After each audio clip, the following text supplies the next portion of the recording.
Hello, my dears. It's your sister Unity, and I just wanted to give you a word of encouragement, especially facing our current battles of the anti-drag, anti-trans legislation that are occurring across different states in our country, in the United States.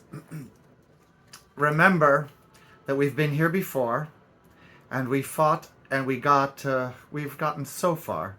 There's always two steps forward, one step back. It's sort of how things go in the current of history. And the way that you maintain the forward motion, at least as much as possible, is by never giving up. Why would you give up on yourself?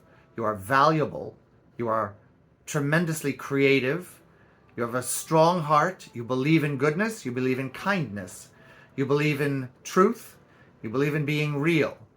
Those are things that you don't give up on, no matter how hard the outside circumstances may be. You don't give up on yourself. You don't give up on the people around you. So that said, we're going to struggle and fight, and we're going to regain what we have just lost and maintain what we already have.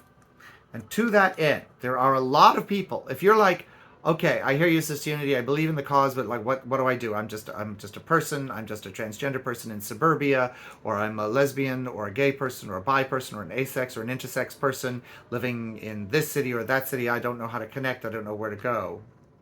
Well, the Los Angeles Sisters of Perpetual Indulgence, our angel nun logo, have created a resource page, and you can get to it by going to our link tree. I'll just hold this QR code up and let's see if we can get it without the shine on it. There you go. See if you can scan that.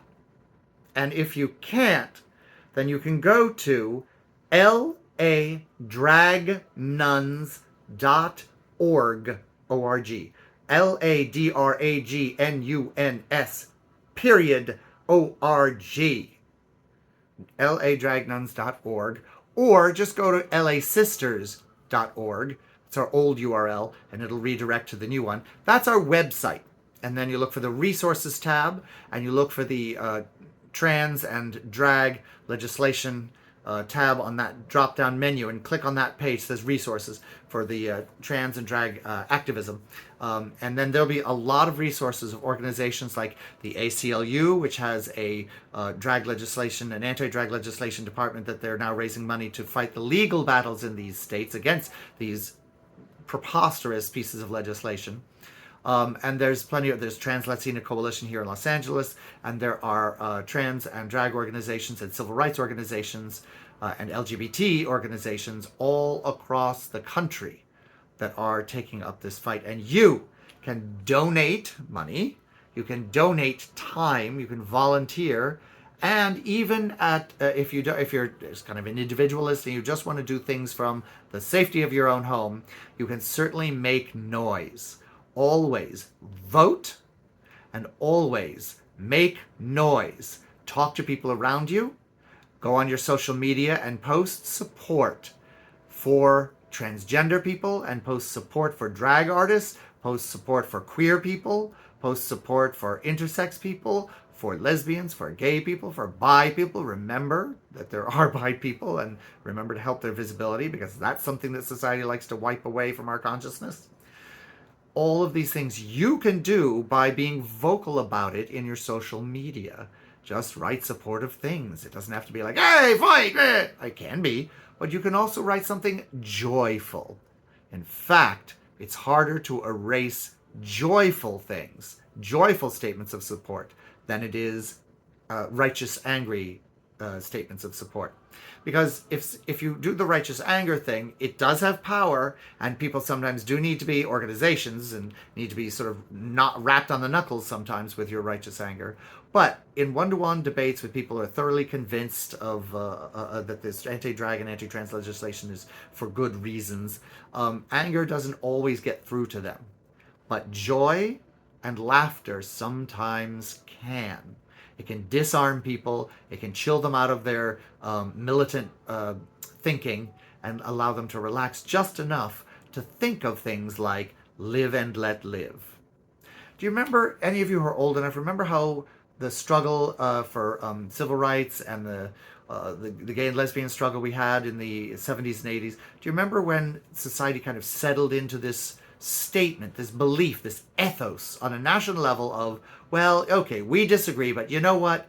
We live and let live.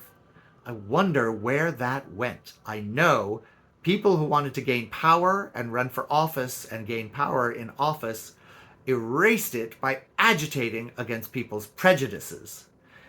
The Russians knew for a long time, the KGB at the Soviet Union, they knew that America had large sections of our population that were prejudiced, and they played us. And in recent years, if you believe these, what our intelligence agencies are saying, in recent years, they, using money and social media, they really played upon our society's inbred prejudices and bigotry. And even though it's just a minority holds those opinions, they've created a lot of trouble for us. So how do we push back? Call it out when you see it online. Speak up. Don't be afraid to get poop on your face by speaking up and saying, I do not accept that. It is an unacceptable opinion and it is an unacceptable policy to hold. That trans people do belong in our society. That trans women are women. That trans men are men. That bathrooms are just a place to pee. That these claims that there's all these rapes in the bathrooms by men putting on dresses and claiming that they're trans, that's not a thing.